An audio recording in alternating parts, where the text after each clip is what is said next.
Hi everyone, কেমন আছেন সবাই? আশা করি সবাই ভালো আছেন। তো আজ আমি ইন্ট্রাডে ট্রেড করেছিলাম তিনটে স্টকে। এখানে দেখতে পাচ্ছেন যে আইসিআইসিআই ব্যাঙ্ক, ইয়েস ব্যাঙ্ক এবং ব্যাঙ্ক অফ বরোদা। তো এই তিনটে স্টকে আমি ইন্ট্রাডে ট্রেড করার পর লাস্টে 30 টাকা প্রফিটে ক্লোজ করেছি। এখানে আপনারা দেখতে পাচ্ছেন যে ব্যাঙ্ক অফ বরোদাতে 20 কোয়ান্টিটিতে আমি ট্রেড নিয়েছিলাম এবং এখানে 12 টাকা প্রফিটে ক্লোজ করেছি।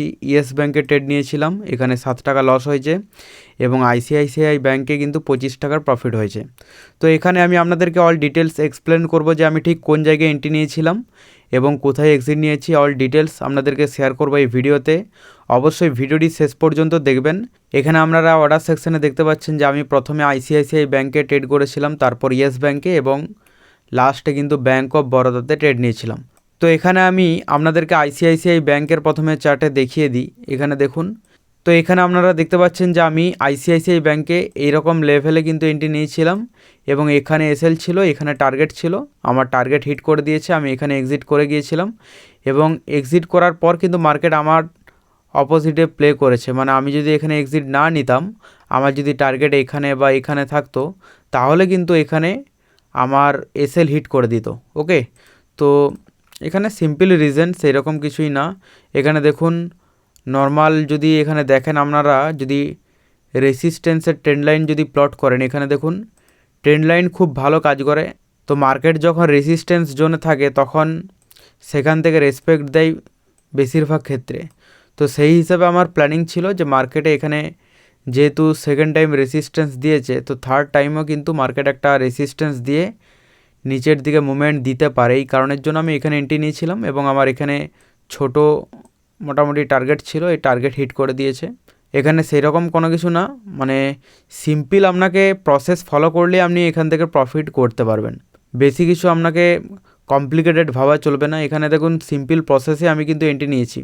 এখানে যখনই দেখেছি যে first time second time resistance দিয়েছে, থার্ড টাইমও কিন্তু একটা পসিবল আছে, সেই হিসাবে আমি এন্ট্রি নিয়েছিলাম এবং এর উপরে এসএল ছিল। ওকে, এবং সেকেন্ড যে আমি ট্রেড নিয়েছিলাম, সেকেন্ড আমি ইয়েস ব্যাঙ্কে ট্রেড করেছি। তো ইয়েস ব্যাঙ্কের চার্টে আপনাদেরকে দেখিয়ে দিই। তো এখানে দেখুন যে ইয়েস ব্যাঙ্কে আমি এই রকম লেভেলে এন্ট্রি নিয়েছিলাম এবং আমার এখানে এসএল ছিল, এখানে টার্গেট ছিল, টার্গেট একটু বড় ছিল, বাট এখানে মার্কেট যেটা করেছে যে এন্ট্রি নেওয়ার পরই একেবারে আমার এসএল হিট করে দিয়েছে। তো ঠিক আছে, কোনো ব্যাপার না, ছোটো এসএল দিয়ে আমি এখানে এক্সিট করে গিয়েছি। আর লাস্ট যে আমি ট্রেড নিয়েছিলাম সেটা হচ্ছে ব্যাঙ্ক অফ বরোদাতে। তো ব্যাঙ্ক অফ বরোদাতে আপনাদেরকে দেখিয়ে দিই চার্টে। তো এখানে দেখুন ব্যাঙ্ক অফ বরোদাতে আমি এইরকম লেভেলে এন্ট্রি নিয়েছিলাম, আমি এখানে কিছুটা প্রফিট বুক করেছিলাম। মানে আমার যে কোয়ান্টিটি ছিল সেই কোয়ান্টিটি আমি সম্পূর্ণ এখানে বুক করিনি।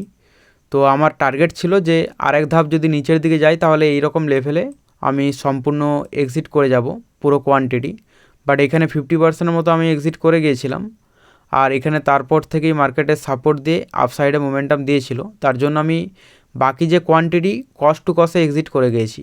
যেহেতু এই লেভেল হচ্ছে আমার এন্ট্রি ছিল, তো মার্কেট এখানে যাওয়ার পর যদি আবার রিভার্স করে আপসাইডে মোমেন্টাম দেয়, এই কারণের জন্য মার্কেটে এখানে যদি সাপোজ ধরুন এখানে সাস্টেন করলো, মার্কেট আপসাইডে মোমেন্টাম দিয়ে আমার এসএলও হিট করে দিতে পারতো।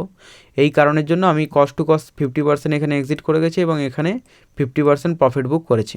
এবং তারপর কি হয়েছে যে মার্কেট আমার এসএল হিট করেনি, এখান থেকেই কিন্তু আরও নিচে গিয়ে আমার যে লাস্ট যে টার্গেট ছিল সেই টার্গেট পর্যন্তই এসেছিল, বাট আমি এখানে এক্সিট করে গিয়েছিলাম।